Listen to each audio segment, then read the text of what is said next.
El aborto está considerado uno de los temas más delicados del debate político. Eso no significa que todo el mundo lo trate con delicadeza.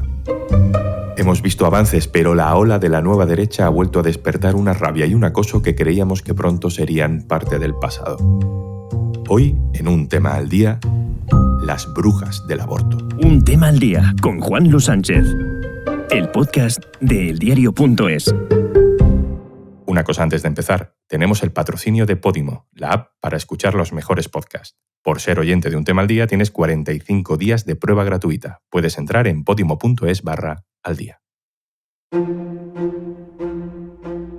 También se lo he dicho antes.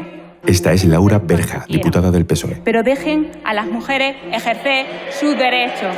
La interrumpe un griterío mientras habla en el Congreso, hace unos días. Le llamo al orden y le pido que retire lo que acaba de decir. Lo que el diputado de Vox, Javier Sánchez García, acababa de gritarle a la diputada era bruja. Señoría. El diputado fue expulsado, aunque luego retiró el insulto para poder seguir en el escaño. Le reitero por última vez, y si no, abandone el hemiciclo, que retire el calificativo de bruja a la señora interviniente. ¿Sí o no, por favor? Retiro que la he llamado bruja. Hoy hacemos aquelarre con Ana Requena, redactora jefa de género del diario.es. Hola, Ana. Hola. Esto de llamar brujas a las mujeres que defienden el aborto, nuevo no es. No, muy nuevo no es. Las brujas y llamar a brujas a mujeres se remonta a ya la Edad Media, cuando mujeres que tenían conocimientos de plantas medicinales, ungüentos, de cómo utilizarlas pues para curar o para, como remedios. Y muchas de esas brujas, pues esos remedios y ese conocimiento lo tenían sobre el cuerpo femenino especialmente. Ayudaban a otras mujeres con su salud y, entre otras cosas, algunas de ellas practicaban abortos o daban hierbas y remedios a las mujeres para que controlaran pues, sus ciclos menstruales o para evitar tener otro hijo. De ahí que estuvieran como tan mal vistas. Eso algunas, ¿no? Porque simplemente también se llamaba brujas a las mujeres.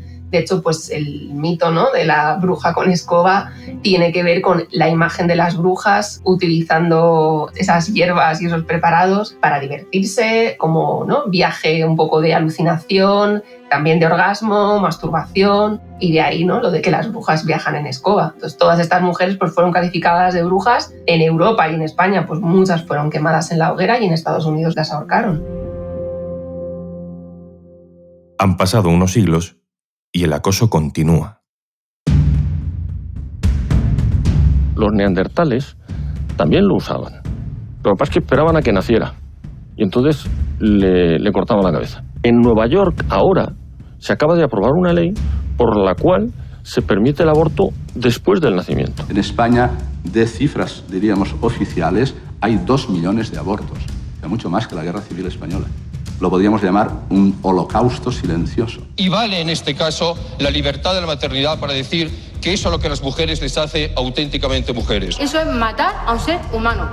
Es ser un terrorista. Una mujer que cuelga con el trauma de haber sido violada, tiene que encima colgar encima con el trauma de haber ella tomado la decisión de haber eliminado al fruto inocente de una violación, va a cargar con 2 traumas. Porque cada rosario rezado es un niño salvado.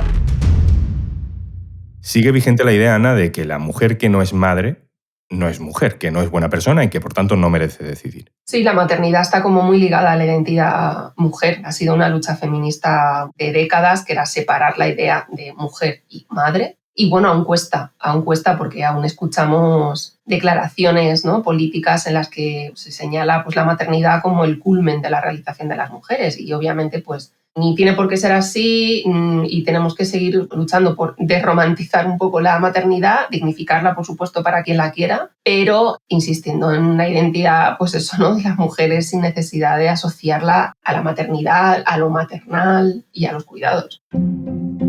España tiene una de las leyes de derecho al aborto quizá más evolucionadas del mundo, pero luego en la práctica hay verdaderos problemas para ejercer ese derecho. Uno de esos problemas, Ana, es la objeción de conciencia. Sí, la ley de plazos que se aprobó hace 11 años pues es una ley muy avanzada, pero más allá de reconocer derechos sobre el papel, luego hay que ejercerlos. Y lo que vemos es que hay problemas para ejercer el derecho al aborto en España. La objeción de conciencia es uno de esos problemas que impiden su acceso. Es básicamente que los médicos, de manera individual, pueden declararse objetores y no practicar abortos. ¿Qué pasa? Que en la práctica esta objeción no está regulada. No tenemos listas ni registros, los hospitales no cuentan, ni las comunidades autónomas, con listas, con registros que les permita saber cuántos médicos se declaran objetores para poder, de esa manera, organizar los servicios. Al final acaba impidiendo el ejercicio del derecho al aborto. Porque llega a haber hospitales enteros donde el aborto no se practica porque no son capaces de organizar el trabajo o porque se quitan el problema de encima amparándose en la objeción de conciencia de algunas personas dentro del hospital. Sí, claro, la objeción de conciencia es uno de los problemas, pero no es el único. ¿Cuáles son las otras cosas? Bueno, pues desde falta de formación, porque hay ginecólogos, ginecólogas que empezaron a practicar abortos cuando empezó a ser legal y que cuentan que no tienen un relevo generacional porque no se enseña el aborto ni en los estudios ni después en las residencias. Eso hace que muchos nuevos profesionales que llegan a los hospitales no saben cómo hacer un aborto. A que ese estigma también pues hace que mejor, ¿no? Prefieres quitarlo de en medio, total como ya está el servicio concertado con las clínicas privadas, pues se deriva y ya está, ¿no? Hay un poco de mezcla entre objeción, falta de formación y de relevo, entre que es una práctica muy estigmatizada también en la propia medicina y presiones. Hay médicos, ginecólogos que hablan de presiones, que hablan de cómo está mal visto hacerlo o cómo si su jefe de servicio no quiere hacer abortos, pues pronunciarse y ofrecerse a hacerlo implica señalarte o implica que entonces solo te ponen a hacer abortos. Y claro, la mezcla de todo eso pues complica mucho el panorama. Consecuencia, hay provincias enteras que no practican abortos. Sí, porque no se practican en la sanidad pública y en algunas de esas ni siquiera hay clínicas para concertar el aborto. El resultado, miles de mujeres. No podemos saber cuántas exactamente, porque no están los datos exactos, ¿no?, al completo, pero sí sabemos que hay muchas provincias donde no se notifica ni un solo aborto a lo largo del año. Eso implica pues, que miles de mujeres viajan cada año a otra provincia para poder acceder al aborto, lo cual es tremendo.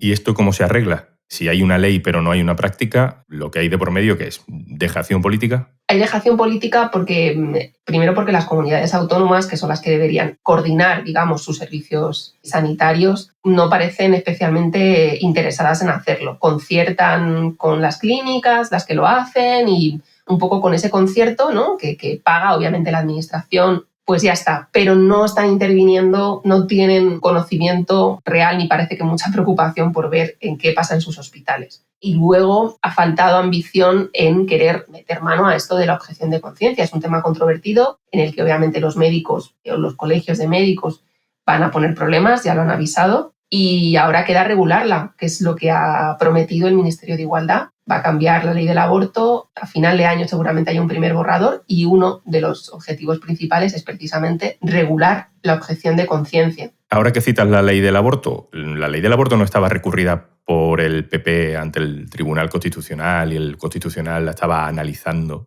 ¿Qué ha pasado con eso? Porque han pasado un montón de años ya. Sí, el recurso está ahí, años y años parado. ¿Qué sucede? Que mientras han pasado todos estos años, el Partido Popular ha gobernado y no ha cambiado los aspectos de la ley que recurrió ante el Constitucional. Por lo tanto, hay parte del Constitucional que considera que ese recurso no tiene sentido, que no tiene sentido que se pronuncien, puesto que el partido que lo presentó lo podía haber cambiado durante su mandato y no lo hizo. Y luego, al mismo tiempo, muchos de los diputados del PP que presentaron ese recurso ante el Tribunal Constitucional son más beligerantes, no estaban de acuerdo con que su propio partido no legislara o no fuera más duro con el aborto de lo que fue y no quieren retirar ese recurso en el Constitucional, con lo cual estamos ahí en una situación que ni para un lado ni para el otro. Resulta aprobado con 38 votos afirmativos. Se convierte en ley. Salgamos de España. Vamos al resto del mundo. Desde luego hay ejemplos positivos como el de Argentina, donde se ha legalizado el aborto hasta la semana 14, o México, donde se va abriendo el camino judicialmente para la despenalización en varios estados. Pero tenemos que lamentar una ola reaccionaria en otros países muy influyentes. Vamos a repasar algunos. Estados Unidos. ¿Qué está pasando en Texas? ¿Qué está pasando en Ohio, por ejemplo? Pues está pasando que varios estados, como Texas o Ohio, aprueban leyes, ¿no?, las llamadas leyes del latido, es decir, que están prohibiendo en la práctica el aborto porque lo impiden siempre que haya latido. Claro, ese latido, llega muy pronto y puede que tengas latido antes de que tú sepas que estás embarazada. Texas es la primera que está poniendo en marcha esta ley y, es tremenda también porque además, entre otras cosas, va a incentivar que vecinos o conocidos puedan denunciar tanto a mujeres como a profesionales que practiquen abortos fuera de esta condición, que es la de que no haya latido. O sea, es decir, ¿no? Se fomenta la delación. También en Europa, en Polonia, en Hungría, hay nuevas legislaciones que suponen un paso atrás. Sí, la práctica pues limitan muchísimo la posibilidad de una mujer de acceder a un aborto. En Polonia, por ejemplo, ha desaparecido el supuesto de malformación fetal.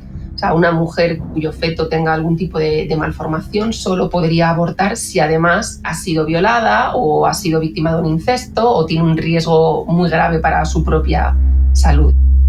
¿Algún punto más del mapa que quieras destacar?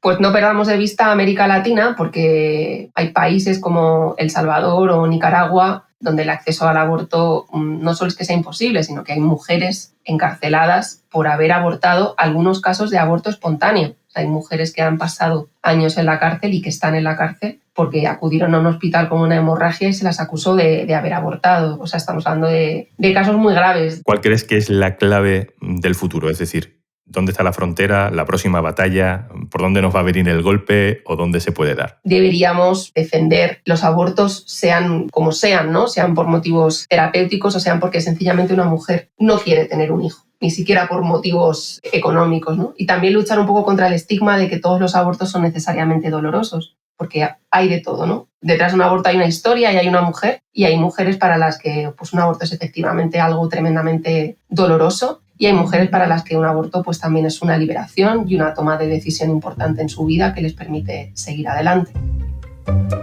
Ana Requena, muchas gracias. A ti. Esto es Un Tema al Día, el podcast del diario.es, con la producción de Carmen Ibáñez, Izaskun Pérez y el montaje de Gustavo Luna. Un saludo de Juan Luis Sánchez. Mañana, otro tema. Un abrazo.